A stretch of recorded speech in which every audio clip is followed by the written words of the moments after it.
First of all, thanks, Wassim, for giving us that. There's a tendency, we've spoken about it, that Palestinians emerge only in numbers rather than as humans, as individuals and persons with families and so forth. So that was a good beginning for our discussion here. I just received a message that Taisir Mathlouthi, who was supposed to join us, is sick. So she would have spoken about an organization called Hamleh, which is a Palestinian human rights, digital human rights organization based in Haifa.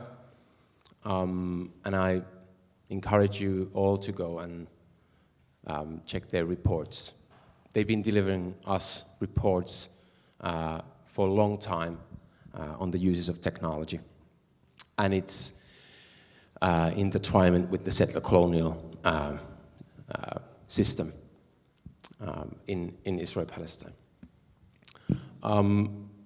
So this gives our panelists now a bit more time and space to discuss. And before introducing you guys, and you can share your CVs if you want to, I wanted to say something about the perspective that we're going to talk about. So, keywords, colonialism or settler colonialism, technology, and the global Middle East. So thinking about questions of colonial power, colonial history, locating technology there as more than just a thing with properties, but more from this perspective of state violence, settler colonial expansion, erasure, these kinds of themes we're going to highlight here. And to resist this kind of idea that Middle East is some kind of a periphery of what is happening, as we've heard already. But kind of to begin with this theme, I wanted to say something shortly that I think it's important, is that the settler colonial lens of looking at technology forces us to recognize longer histories and connected histories. For instance, if you think about Silicon Valley, when did it emerge? From where? What is the origin story of Silicon Valley? Did it begin after the Second World War with the state military-industrial complex investing in California Bay? Is that the origin story of Silicon Valley? Or does it go further back in history?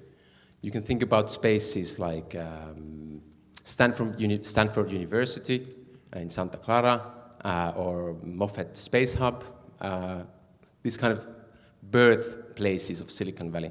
They are founded upon history of indigenous erasure, actual dwelling places of indigenous communities. And I want to connect this history to Palestine. So this kind of techno-utopias didn't begin in California with Silicon Valley. They have a longer history of booms and busts. The gold fever, which was kind of expansionist project.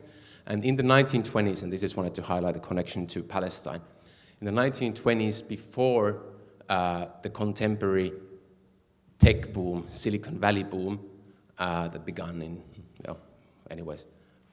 1970s is kind of the key year there when this word Silicon Valley came up.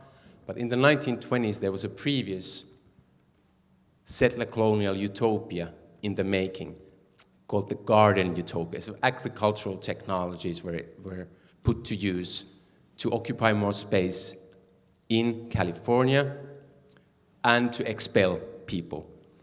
And that is the period in history where this figure of the Californian engineer is born. and his his kind of capability of bringing about new worlds. It starts from the 1920s. And this is also in 1920s, the Zionist movement in Palestine is expanding, and they are creating their own agricultural utopia over there, agrotech. And who do they turn to in the 1920s to get expertise, get capital? Silicon Valley engineers. So there's an older circuit of capital and technology related to this kind of settler colonial process of erasure that precedes our contemporary era.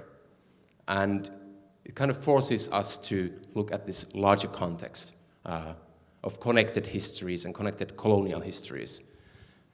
And this might help us to understand why, if you read scholarship on business journals, on new technologies, you find familiar stories, you find familiar metaphors, frontiers, tech cowboys, pioneers, missionaries, evangelists.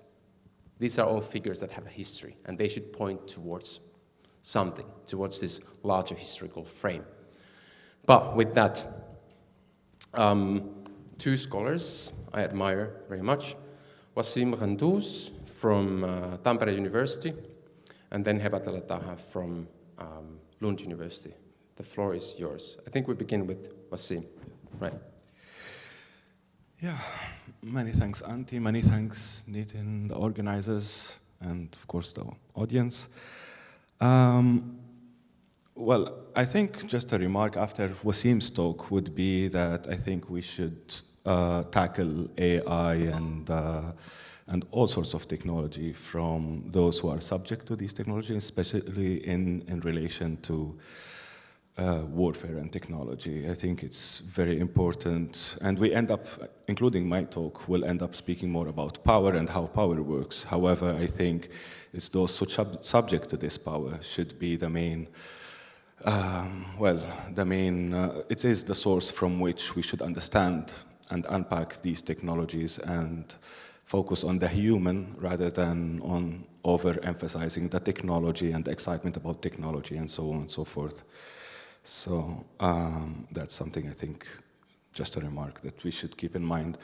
The second point is basically Anthony gave a speech that I wanted to do.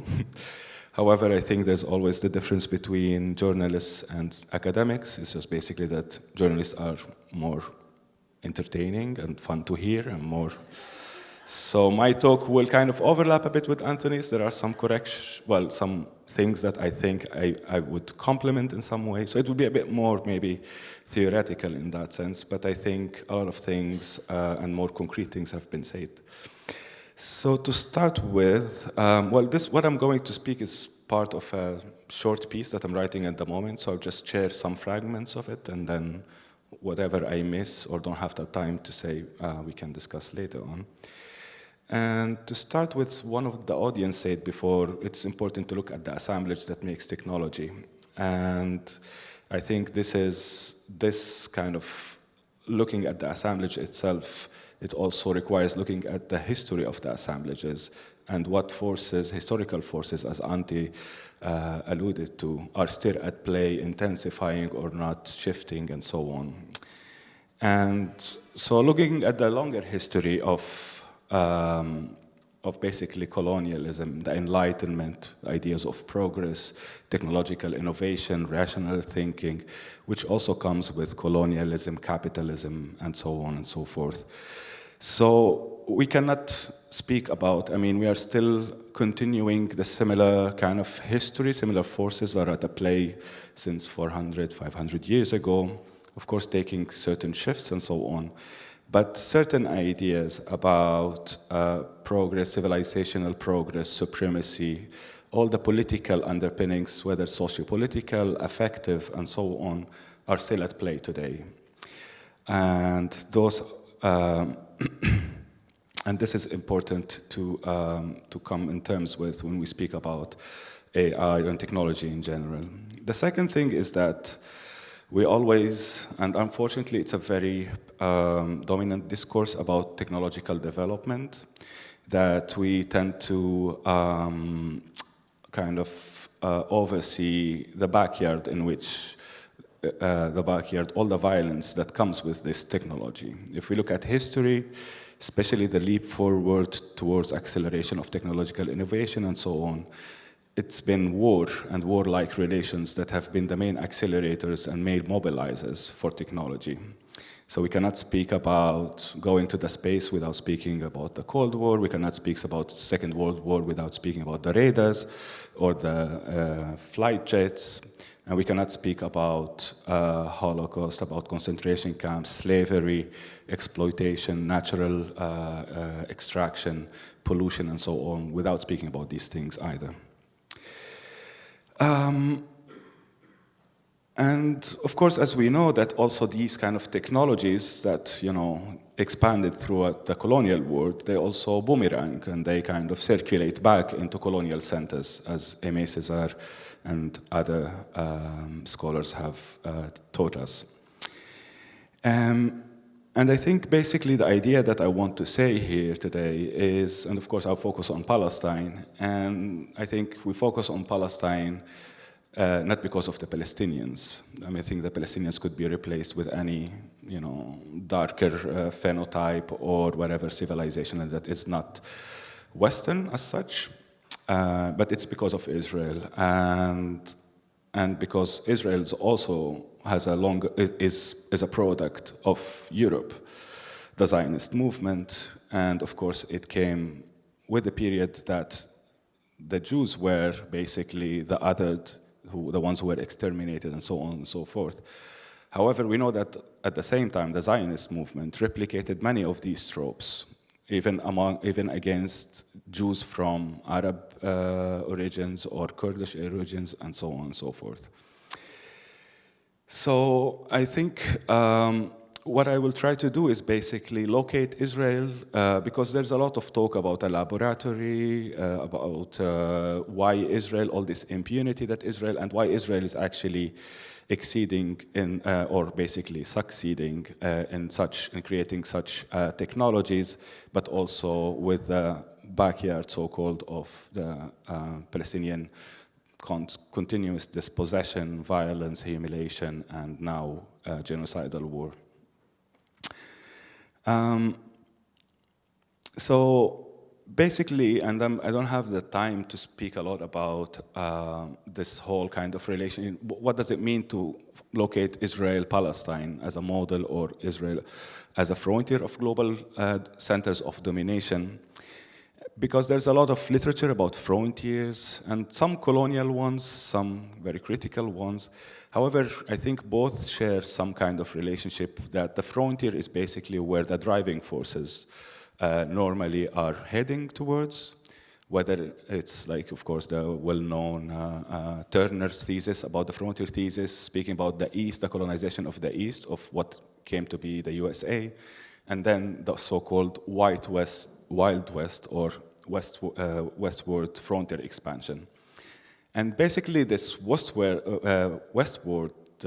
frontier expansion is where the frontier expands, and it's where the main driving forces, such as invading, conquering the nature, not only nature, but also native worlds, and this kind of whole expansion of imperial Europe and colonial Europe by breaking up societies, native societies, dismantling them, their sociality, their social fabric, creating them as individuals, in Marxist terms, this whole primitive accumulation kind of process, and then make them as exploitable bodies, and also in some moments as consumers.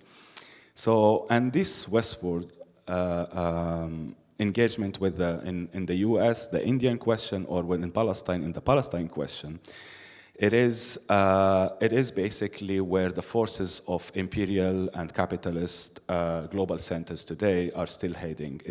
However, of course, capitalism took different shifts with the colonization most of the globe, and it starts to turn inwards, whether it's in Harvey's term is accumulation by dispossession, basically the privatization of, in the Western world, of what has been termed as like the commons, the social welfare, and in Finland we're seeing this accelerating in the last few years as well.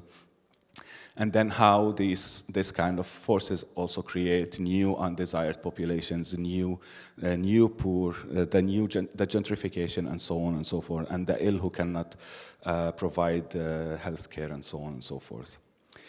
So in the case of Palestine, there's absolute no compatibility of the Palestinians and Palestine. So Israel has to be established as an exclusive state through ethnic cleansing. Without that, Israel, as a modernist nationalist state, which embodied all this civilizational supremacy and so on, and even Israel, many of Israeli leaders would speak about themselves as Israel will be the frontier of the West, or as a cultural outpost radiating into the Near East, as Herzl would call it. Chaim Weizmann will also speak about this in these terms. And also British generals and British colonial mandate in Palestine had similar ideas about Israel. Now, the term security in this context, where the native Palestinians have no place because they are not Jewish, and the Jewish Palestinians who were Jewish, some of them became settlers later on, some of them migrated. There's a whole, but the majority of Palestinians, which were Christians and Muslims and other ethnicities and religions, had no place, and hence ethnic cleansing was the main way to. So Israel committed itself to an eternal war already then. And the term security in the case of Israel, and still until today, and the expansion of its frontier into the occupied territories, the term security is infused on many levels. So it is demographic in the sense of keeping demographic superiority of majority of Jews, so hence bringing any Jew around the world, making them settlers, at the same time dispossessing the Palestinians, reducing their numbers. Territorial expansion, and this also entails the dispossession of Palestinians and enclavization of Palestinians inside Palestine or pushing them away out of Palestine. And then, of course, the military, because you need to pacify those people who will resist. Of course, I imagine any one of you whose home and way of life and beloved ones are losing all they have, then you would resist. So any way of resistance, whether it's non-violent, whether it's violent, recently NGOs, whatever, has been marked by Israel as a security threat, as a terrorist act.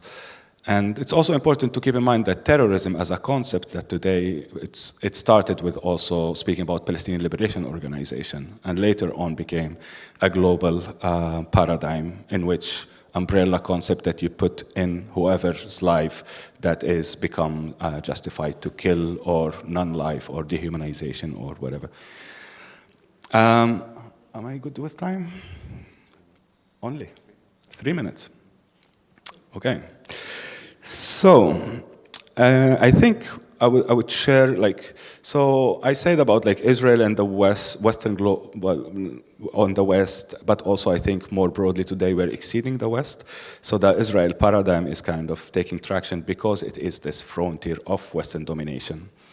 And I would like to use what a friend of mine, Eilat Maoz, says about, for her, the frontier, and she's an anthropologist, where she speaks about, in order to understand also the impunity of Israel and why Israel becomes this inventive, constantly pushing the limits of the law, of warfare, and so on, but with full impunity, because Israel is not outside the Western domination. It is actually at the very frontier, and frontiers dynamics in relation to colonial center have a particular dynamics. So she said, and she builds on conceptualizing the frontier as a ritual process, wherein the marginal status, and I'm quoting her here, the marginal status of the society is distinguished from the life of the collective in spaces and times of routine. The ritual brings society together in a liminal situation, with the inversion of the categories and with the exception. The law becomes the high, the impure becomes sacred, and the forbidden becomes permitted. Through the inversion and collapse of the categories, the ritual creates the conditions of change and transition. It has the characteristics of an emergency, of an exception that anchors the law by excluding it. It is therefore no accident that the ritual process often includes sacrifice of a scapegoat for the benefit of the community. And it is no accident that the ceremony creates a powerful sensation of we are all one through violent transgression. So in my piece that I'm writing and the idea that I'm trying to convey here today is basically, it is this Israel role within the global system is basically this. It gets this, the not permitted in the global centers in Helsinki becomes permitted there, yet there is an infra-political or kind of conceptual building blocks that is shared by Israel and the West. And it's just in Israel on the frontier, it's kind of, it constantly, it is getting impunity because it is basically what is instituted on these whole ideas of progress, of civilizational progress, of course, and of capital accumulation and of opportunities and so on and so forth. And Israel has been always an exceptional case since the British Mandate. It was sui generis, not like any other, and this gives it also, like speaking about before, about the law. So Israel, it has the possibility to create new laws. So it constantly pushes the boundaries of the law, and then with time, these laws becomes normalized, such as targeted assassination that today many of the speakers were speaking about, and many other categories, legal categories. And in targeted assassination, can I have 2 more minutes? 1.5, okay. Quick quote from the Israeli, to show about the targeted killing. So it's important that Israel actually engages with the law, unlike non-liberal countries that actually say, disregard the law. No, actually Israel is the frontier of the liberal way of war.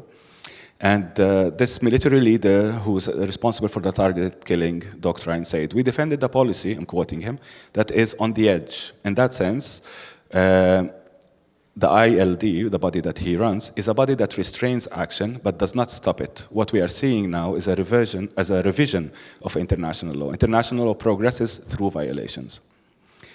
And then he speaks about how basically 80 years later, it is in the center of the bounds of legitimacy, speaking about targeting killings. Yeah.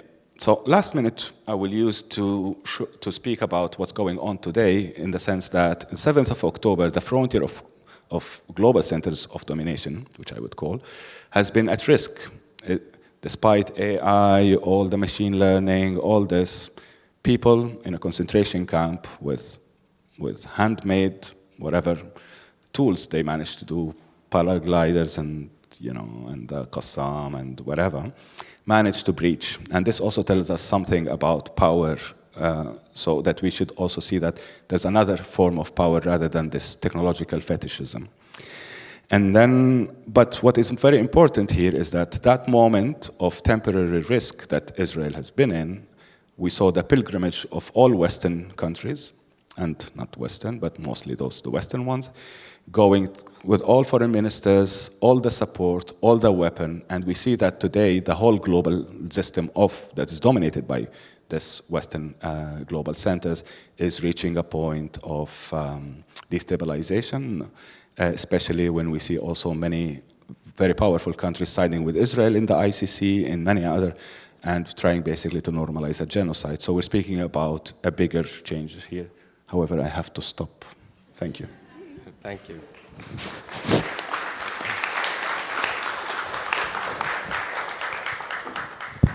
Okay, Heba. Thank you so much for coming, and thank you for inviting me. I'm delighted to be on this panel. I'm kind of going old school in my focus on a military technology that I think people at this conference may not be thinking so much about, and that is nuclear weapons, which feel perhaps outdated in this world of AI, but remain the most destructive weapons on the planet. So Israel is estimated to have around 100 nuclear warheads, but there is, in the words of a report by SIPRI, significant uncertainty about the size and capabilities of Israel's nuclear arsenal. Israeli nuclear weapons were built in the 1960s with assistance from France, and this was carried out completely in secret with only a handful of men at the top of Israel's security establishment and in scientific circles knowing about this. Officially, Israel maintains a stance of nuclear ambiguity, amimut, which means that it does not confirm or deny possession of nuclear weapons. It has insisted that it will not be the first country to introduce nuclear weapons in the Middle East, which in the Israeli conceptualization of this term has meant using nuclear weapons. But of course, possession can be understood as a form of introduction as well. And Israel is one of a handful of countries that are not in the Treaty for Non-Proliferation of Nuclear Weapons, the NPT, which is the global treaty governing nuclear weapons. Like in many other issues, Israel has faced a degree of exceptionalism regarding its possession of nuclear weapons, with allies shielding it from critique, very much a reflection of its kind of special position in the international system. And in my discipline, international relations, Israeli nuclear weapons are routinely described as having enabled the existence of the state, as having contributed to security. And this is also a form of technological fetishism that Wassim was talking about earlier. So despite this official stance of nuclear ambiguity, there has been a significant increase in references to Israel's nuclear arsenal since 7th of October within Israel, where typically military censors tend to revise any information about Israeli possession of nuclear weapons. And these increased references to Israeli nuclear weapons are not only about their presence, not only about possession, but also they mention potential use of nuclear weapons. And some security analysts in Israel have warned that this threatens the posture of ambiguity, of refusing to kind of confirm or deny possession of nuclear weapons. So I'm just going to give you some examples of what's been happening, and then we can talk about them afterwards. So already in November 2023, Israel's heritage minister, who is a far-right settler, Amichai Eliyahu, from the ultra-nationalist Otzma Yehudit party, suggested that using a nuclear bomb in Gaza was an option because no one is a civilian there. Despite widespread outrage, there was no official retraction of this position. And the minister in question was reprimanded by Netanyahu, but not suspended, as many news outlets incorrectly reported. And he would later allude to this position again in an interview in January 2024. Another Knesset member, Tali Gottlieb, who's from Likud, also called for the use of a doomsday device in order to crush and flatten Gaza. So although Otzma Yehudit, which translates to Jewish power, is largely seen as a Jewish supremacist, explicitly anti-Palestinian party, Likud is considered mainstream right. It's the party of the current prime minister, Benjamin Netanyahu. So we can see not only how the Israeli political spectrum shifts to the right and how the rhetoric of nuclear war cannot simply be attributed to fringe actors, but also a degree of kind of normalization of this language. So Gottlieb's statement came before Eliyahu's. It was a few days after the Hamas attacks on 7th of October when she tweeted, and this is a collection of tweets that I'm kind of jumbling together and will read to you. Jericho missile, doomsday weapon. I urge you to do everything and use doomsday weapons fearlessly against our enemies. Israel must use everything in its arsenal. Only an explosion that shakes the Middle East will restore this country's dignity, strength, and security. It's time to kiss doomsday, shooting powerful missiles without limit, not flattening a neighborhood, crushing and flattening Gaza, without mercy, without mercy. So Jericho is the name of the Israeli ballistic missile system, which can be armed with nuclear warheads. These calls for using nuclear weapons against Palestinians in Gaza have not only come from Israel, but also from the United States. So, for example, Republican US Senator Lindsey Graham from South Carolina argued on live television that Israel should be allowed to do whatever it needs to do in Gaza. And he compared the war in Gaza with the US's bombings of Hiroshima and Nagasaki in the Second World War. He questioned, why is it okay for America to drop 2 nuclear bombs on Hiroshima and Nagasaki to end their existential threat war? Why was it okay to do that? Then, addressing Israel directly, he stated to Israel, do whatever you have to survive, do whatever you have to do to survive as a Jewish state, whatever you have to do. He was not the only politician in the US to allude to nuclear warfare. Tim Walberg, a Republican representative from Michigan, made similar comments. saying it should be like Nagasaki and Hiroshima, get it over quick, while arguing that the US should not be spending any money on humanitarian aid to Gaza. And he later said that these comments were taken out of context and that he only meant to use Hiroshima and Nagasaki as a metaphor for quick warfare.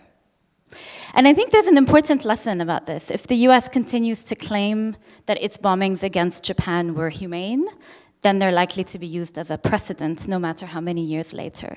So the US has been adamant that these bombings were not only necessary and justified, but also that they saved lives, that they were the moral thing to do.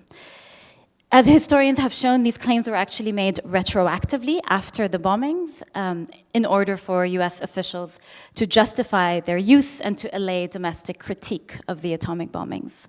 So there's been extensive scholarly research debunking the idea that using atomic bombs in Japan was necessarily linked to a desire to save lives, and yet, that myth persists. And these calls for nuclear attacks have not been limited to Gaza. Some people have also suggested that in order to defeat Hamas and Hezbollah, Israel must also defeat Iran, and that could entail using nuclear weapons. And I can talk more about this later on. The other thing I want to point your attention to is we've also seen lots of metaphors using nuclear weapons to describe the destruction in Gaza. So I've seen reports saying, Israel has dropped more explosive material in Gaza than the US did in Hiroshima and Nagasaki.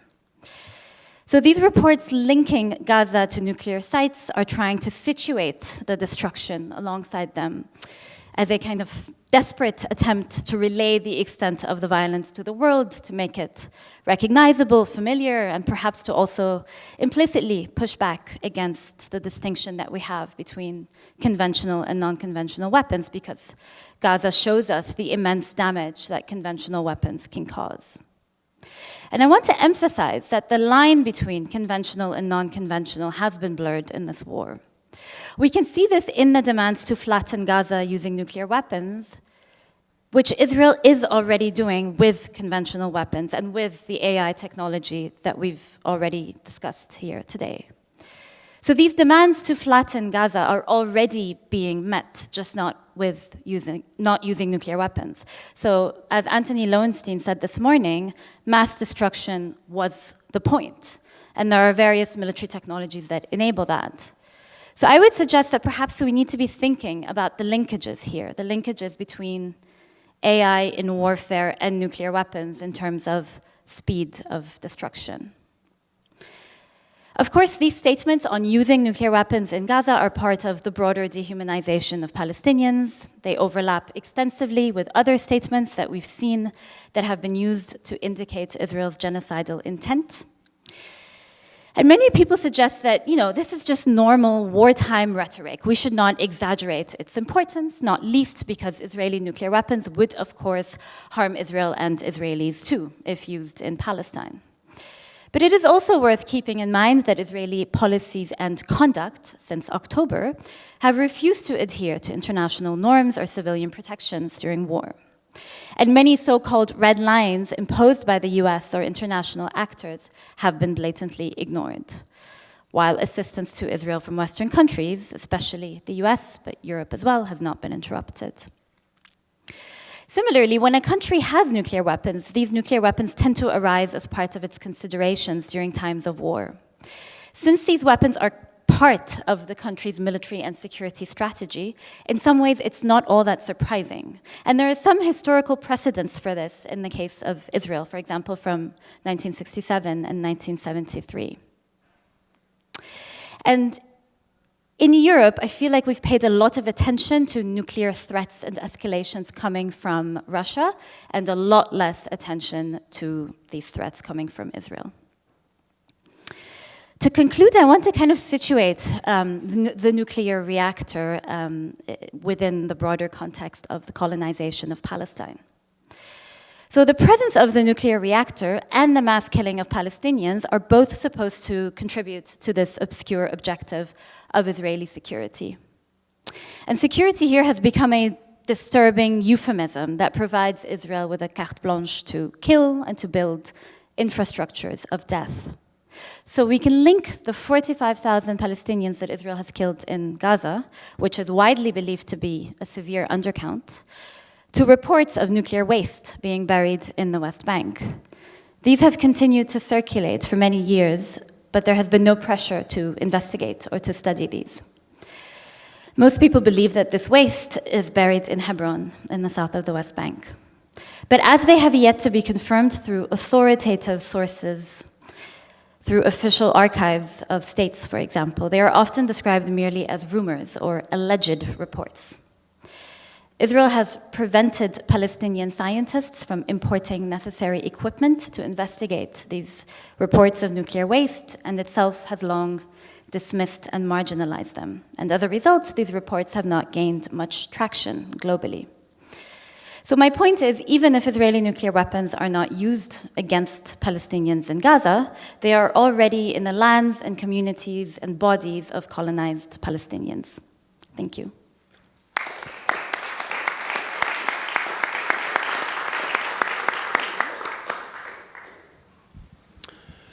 Thank you, Wassim and Heba.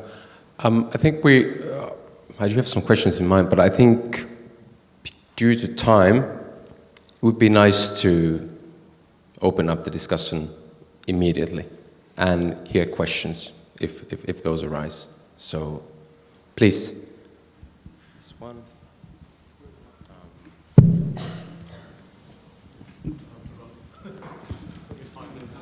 There you go. Let me try and find you up there. Okay. Just coming. Sorry. Here we go. Yes, thank you. Hello, everyone. Oops.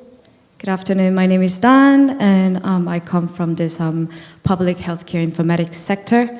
Thank you for the great talk. Actually, it's kind of my comment and the question is combined from the previous discussion as well. So as we exceeded the time at the previous discussion, I'd like to express my disappointment at the lukewarm conclusion without nobody taking responsibility or accountability for what's happening in Palestine. So the modern educational, academic, and tech structure are established by colonial and Western imperial mentality. And as we saw the double standards from the previous panelists of glorifying Ukrainian resistance, while none of them mentioned the genocide for Palestine. So I was hoping also, especially when Neil said that somebody was very passionate and complained that we talked too much about Palestine, and then I was actually hoping to hear about Sudan and Congo, but yes, again, the Global South was silenced. So my question is how to stop whitewashing among the scholars, researchers, and policymakers. We want to be anti-racist, like if you live in this whole civil society, and also in like corporate settings, we talk about like diversity, inclusivity, but I feel like it's just a word playing. And I would really love to see this whole like global changes that how to decolonize the mindset. So, yeah, and also would like to stress out that the like saying like neutrality or political is simply racist. And would love to hear more opinion from especially Taisir and Hebatalla. Yes, thank you. Thank you, Dan, for your courageous question. I would like to take maybe a couple so we can try to answer them together. So if anybody else would like to raise their hand, I'll run over to you somehow. Would anyone else want to chime in on what you heard from Heba? I'll come down. Yes. Thank you. Taisa, I was just wondering if you might be able to tell us a bit about the evidence that the communities in Al Khalil have already discussed about what symptoms maybe they might be experiencing, because of course you're referring to rumors, but I think I know what you're referring to, and it'd be just great to elaborate on the sorts of symptoms that people have reported in Khalil and why they suggest, despite the absence of investigatory independent teams, the conclusions that you've reached today. Are there one or two other hands up. There was somebody here? No? Okay. Oh, I'm just checking to make sure the probably there's somebody there. Yeah, you guys need to help me since I have to do the running. Is it you? Yeah, Onni Ahvonen from the University of Helsinki. I wanted to touch upon an earlier question that Antti asked in one of the earlier discussions about how these kind of technologies of warfare and this kind of primitive accumulation and this kind of genocidal drive of Israel is connected to like global processes of capital accumulation. So what is like Israel's role in mediating, in facilitating economic growth? And if you can also kind of touch upon maybe the development of the Israeli economy since October 7th. And I imagine that the arms sector, for example, has gained lots of new investments, but how about the kind of more broader picture? Yeah, maybe I'll end there. Okay. There's one more, so then we'll, or I see two. Okay. You guys are keeping track of these, right? So pass it on to Christian. Hi, thank you. If I look at early warning systems, which are getting more and more AI-enabled, and especially in nuclear weapon systems, that early warning systems which recognize enemy moves and if they will fire a rocket very soon or not. If we see just the given biases in this AI models used more and more in this early warning systems, but also if we look at the polarization of language, there are tendencies in there, and especially the escalation risks in military decision making. Do you have maybe more some info about how the Israeli army is using in that systems, in the early warning systems, using AI or not? Was it Lauren? Yes. Yeah. Okay. These are kind of, yeah, I don't know if I'm going to say this eloquently. So this idea of Israel being a frontier state in its military operations and doing so with impunity. Can we reverse that and say politics of technology and colonialism in the global Middle East? Is it not the case that Israel's doing in Gaza is a continuation of practices that we've seen, at least for I'm not a historian, but at least for the last 20 years that we've been seeing in Iraq, in Afghanistan, in Israel's bombing campaign was compared in the beginning to the invasion, US-UK-led invasion in Iraq, same number of bombs being dropped, right? Ultimately, everybody concluded that was an illegal invasion. No accountability took place there. We've seen the flattening of US-led coalition of Mosul and Raqqa. 80%, more than 70% of those cities were completely destroyed. Using similar technologies and strategies under impunity. Now, a lot of the same actors that we see involved now in Gaza are they're the same military industrial commercial complex as those. So isn't this a continuation of, how would we say that? The ongoing kind of undermining of any kind of legal restriction on war. And I think that speaks to the comment at the back. As a war scholar, I am a thematic war scholar, so I look at these different cases of war and try and understand what they mean in these particular localities, but also see the continuing characteristics across wars and what we learn from that. And I think that's so it's coming to that question, is Israel a frontier, or is it actually continuing in the same line as what's been set out in the last 20 years? And therefore, it's actually quite logic that Israel's allies are not holding them to account, because that would be a little hypocritical, really. I don't agree with the fact that they're not doing that, but it's a continuation of the same practice. Okay, maybe at the risk of sundering our friendship, I almost entirely agree with you, but then I'm wondering of the alternative case. Like, I agree that we need to sort of identify these commonalities. Like, there is this particular kind of liberal disposition to war where it's riven with contradictions and hypocrisies, and they have this sort of rhetorical obsession with precision that never actually eventuates and has this sort of permanent effort to sanitize warfare at the same time churning out all these bodies that are never recognized. I agree with all of that. But at the same time, I worry that if you kind of flatten it all out to kind of this, you get to the point where someone can say, well, this is just what war looks like. You know, this is the ugly reality of warfare. And then we kind of lose the ability to recognize that even by the standards of modern warfare, even by the standards of liberal warfare, even by the standards of urban warfare, Israel's bombing of Palestine is an aberration. Like, I think what's so horrifying about it is that even when you compare it to like the ISIS bombing campaign, which had just an insanely high toleration for civilian casualties, this is still so radically worse. And like, it sort of links to the broader point. Like, so often I talk to people and I explain that I work on like the ethics of war, and people will just give this sort of nihilistic, what ethics, you know? It's this war is hell assumption, and I wonder if it just induces this paralysis, because it's so easy to identify Western pieties and international law's bullshit and ethics don't matter and everyone's talking on both sides of their mouth and everyone's a hypocrite. But then, like, what do we all do? Just fucking give up? Like, I think even the point is, you're never going to make any of this good. War is inherently terrible. States are inherently hypocritical. But you actually can do things to marginally make things less heinous.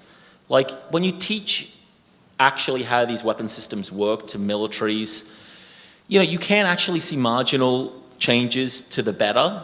And when you focus on civilian protection, you can sometimes lead to outcomes where civilians don't die who otherwise would die. And I get frustrated on both ends of the spectrum here, either kind of war is hell, right-wing nihilists, or kind of people on the left who've utterly given up and just see nothing but hypocrisies. Like, you actually can make these things marginally better, and I don't understand how people get up in the morning if they don't believe that. More comments.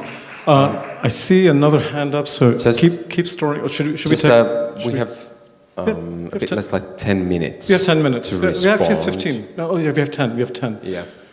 So is there a pressing one? And I'll try to come back. So you'll have the floor after that. That has to be the last one, because otherwise, yeah. Hi, Jan Eleno, legal advisor at Finnish Red Cross, and I want to just continue from what Neil said. I encourage everyone to be a historian and go back.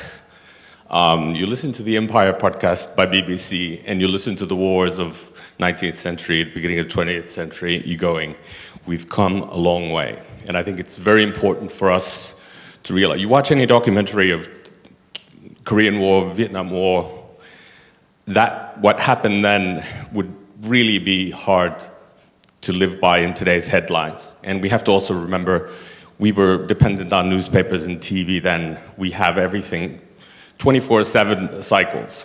So we're inundated with information. And I think the important thing is to ensure that there's a particular kind of trajectory that we're going towards.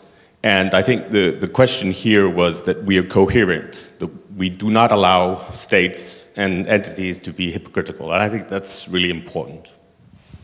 Okay, those are all the questions. I will throw one thing in the pot because nobody asked Heba about nuclear ambiguity. And I'm curious about that because India and Pakistan also have had nuclear weapons and are active nuclear states. And they also, I believe, have an ambiguity policy. I'm not quite sure. So what is nuclear ambiguity really buying Israel right now? And why not just sign on the NPT and just be part of the world community? Good luck with that. Okay. Last words and market. So some of the discussion we're going to have to continue in the... yes. So I will start with the last question and maybe go backward if possible and try to be fast.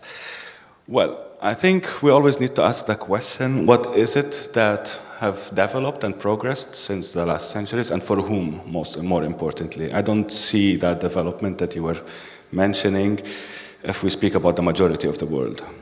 And rather, there was a period, of course, the liberal period in which Europe, the US, and other countries could actually still need, migrants to build up Europe after the war. The US needed cheaper labor from Mexico and elsewhere, and like many other European countries. However, we are reaching today a moment that, and of course, these people were racialized, were exploited, were this, and today we are seeing that also the economic system, and this also connects with Onni's, the economic system, and since 2008 and onwards, we see more and more undesired populations on the rise. Even migrants that before used to be welcomed in certain way in Europe as cheap labor, today they are stopped, securitized, put to die in the ocean, and so on and so forth. So I'm not sure what kind of progress we speak about. If it's about the wordings, maybe, because that's been always a thing to reinterpret and so on. But when it comes to actually the majority of the world, I don't see progress in that. 1 minute left. Okay. Okay, the idea of the frontier, of course, we can discuss it afterwards as well. But I think that it's, of course, we know that the ICC only, prosecuted few brown and black people, right? So the US, all the wars in Iraq, the, weapon of mass destruction and so on, we never saw actually all from the Shell company director to Chevron to Obama and George Bush and so on and so forth. And definitely not Israel. And what I was speaking about, that Israel has multiple frontiers in which it works. And it has constantly, basically, the management of surplus population. First of all, not to let refugees come back, is how to keep the borders closed. And that's why now many technologies that Israel is developing, including the drones, is part of European surveillance systems. It is also managing how to revoke citizenship of people because of security, whatever. In Jerusalem, how to kick out people legally. So it has multiple frontiers that it kind of constantly works on. And of course, its geostrategic location also adds to that. So that's why I'm not saying that it is, an exemplary case. Rather, I'm saying that it's an intensified case where all these components together are intensified on many levels. So that would be the short answer. And I think I cannot continue to. Thank you. I'll start with the question about rumors in Al Khalil. So the presence of high levels of radioactive isotopes in that area, defects, cancers, etc., are well documented by Palestinian scientists.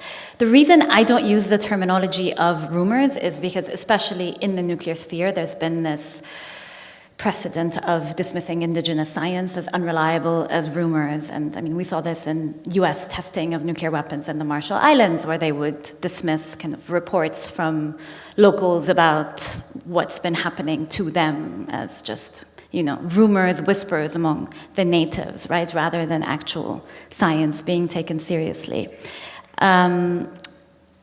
There is an interesting art installation by a Palestinian called Ines Halabi that kind of tries to render this nuclear waste on the land visually. And this has been showing radioactivity has been a challenge always because it's invisible. And so they use different colors in this installation to kind of show the radioactivity as it increases. So that might be something of interest. On the nuclear ambiguity question, so India and Pakistan are not part of the NPT either. They have both tested their nuclear weapons, so there is no ambiguity there. Israel is thought to have tested its nuclear weapons in South Africa, and this was something that was covered up with US assistance in 1979, so the Vila test. And ambiguity is also a privilege. A lot of other states would love to have a policy of nuclear ambiguity, but are not given that privilege. And I'm thinking of Iran specifically, right? So I think being able to occupy that status of ambiguity is also a reflection of the kind of exceptional status of Israel. So Israel, India, Pakistan, and North Korea are not in the NPT. So North Korea withdrew, and South Sudan, because it recently became a state and never joined the NPT.